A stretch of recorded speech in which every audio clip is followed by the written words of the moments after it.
que tenemos ocasión de ver. Hoy nos acompaña Pilar Muñoz, ella es psicóloga. Señora Muñoz, muy buenas tardes. Muy buenas tardes, muchas gracias. ¿Cómo analizaría usted el modo en que están reaccionando los japoneses ante una catástrofe como esta? Bueno, hay una diferencia entre desastres, catástrofes y fenómenos naturales. Si este tipo de sismos se hubiesen producido en un desierto, no estaríamos hablando de catástrofe. Es decir, que catástrofe y desastre viene siempre en relación con el impacto repentino y verdaderamente masivo sobre poblaciones, sobre personas, sobre servicios y sobre bienes. Entonces es cuando realmente nos tenemos que preocupar cuál es el impacto emocional y el impacto a largo plazo en la población. Entonces hay tres fases muy interesantes: la de preimpacto, que es donde se encuentra inmersa la población nipona, o también otras poblaciones, como decía antes el profesor, que han sufrido estos desastres y estas catástrofes. La conformidad y la obediencia que estamos viendo en esta población, que es verdaderamente admirable, significa que tienen una autorregulación emocional colectiva, que esto es muy interesante. ¿Por qué? Porque ya tienen situaciones, experiencia colectiva, no son situaciones límite, aunque nosotros desde otros puntos y latitudes lo veamos como tal. Para ellos es algo que en el preimpacto siempre han convivido con la amenaza y con la advertencia, que esto funciona a largo plazo. Entonces, cuando ha ocurrido, que es la siguiente fase, la del impacto, las situaciones de pánico y las situaciones fatalistas se han reducido mínimamente, cosa que en otras latitudes que no tienen esa advertencia y esa experiencia previa, la autorregulación emocional colectiva, estoy hablando, explota mucho más y hay mucha más sobrecarga emocional. Y luego la fase más interesante, que la llaman luna de miel o posimpacto, es porque el bloque, cuanto más conforme y obediente sea a las situaciones de emergencia dispuestas por la política y la sociedad, las instituciones dedicadas a la ayuda, empiezan a trabajar con interés y con decisión en rehabilitar su población. Autorregulación emocional colectiva. ¿Se refiere usted a una disciplina social que solo los japoneses nos pueden demostrar? Bueno, pero no porque sean extremadamente diferentes a nosotros, sino porque en su biografía colectiva además tienen un sustrato de espiritualidad y de trascendencia que les lleva a aceptar pues largas colas, sin pillaje, sin vandalismo, que en otros huracanes, el huracán Mitch o en otros desastres, sí se han provocado. Por ejemplo, el último que hubo en Jamaica, sí que se daba enseguida este tipo de conductas más desordenadas y más individuales. Esto que comentas, Pilar, podría ser parecido, por ejemplo, para entenderlo, a lo que ha ocurrido en Alemania, que está preparado a sufrir una Primera Guerra Mundial, una Segunda Guerra Mundial, y como siempre luego, digamos que la población se ha unido y ha progresado, vuelve a liderar la economía. ¿Es algo parecido a lo que Claro, indudablemente. Poner otros ejemplos. Depende, quitamos el estímulo catástrofe, ponemos el estímulo crisis, pero el corazón del hombre, el modo de actuar, el modo de pensar, es exactamente lo mismo, es el mismo substrato.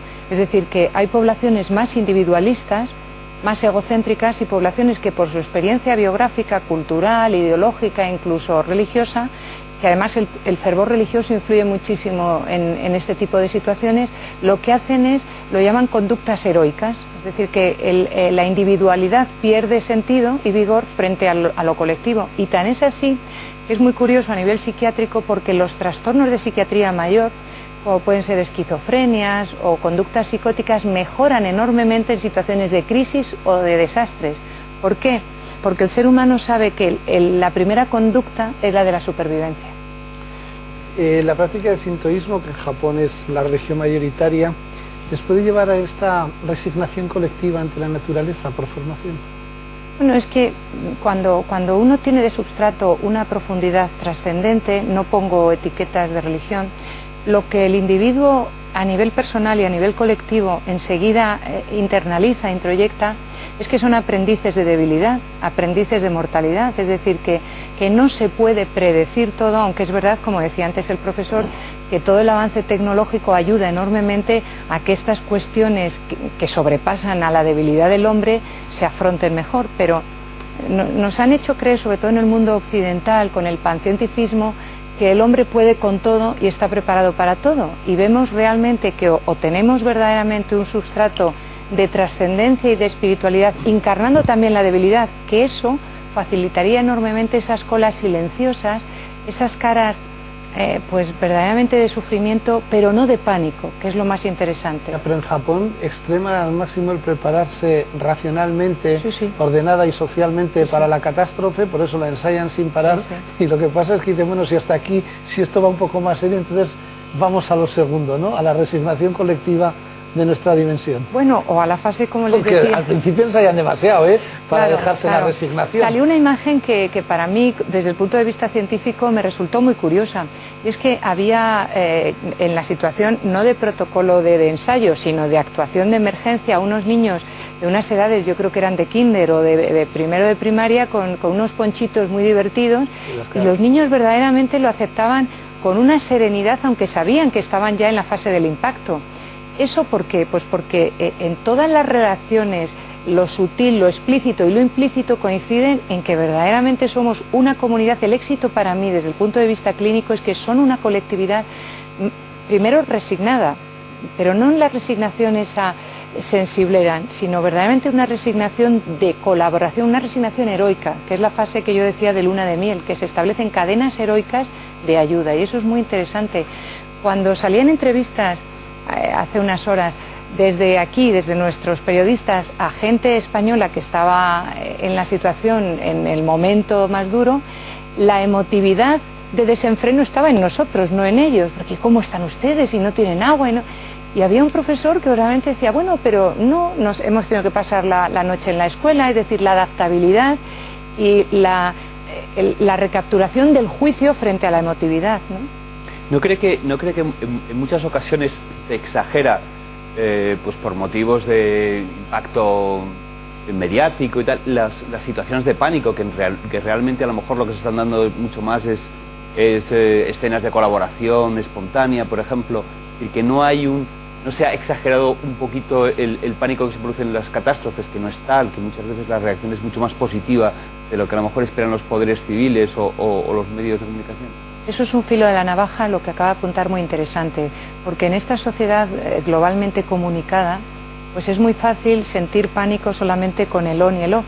Entonces esto tiene una repercusión primero a nivel global, porque ya empezábamos a pensar, bueno, pues la costa americana, bueno, si nosotros la costa andaluza, es decir, que esto, cuando hay muchas emotividades y muchas personas, muchos sentimientos viendo y digiriendo la noticia, hay que ser muy cautos, porque el ataque de pánico colectivo o individual no facilita enormemente nada.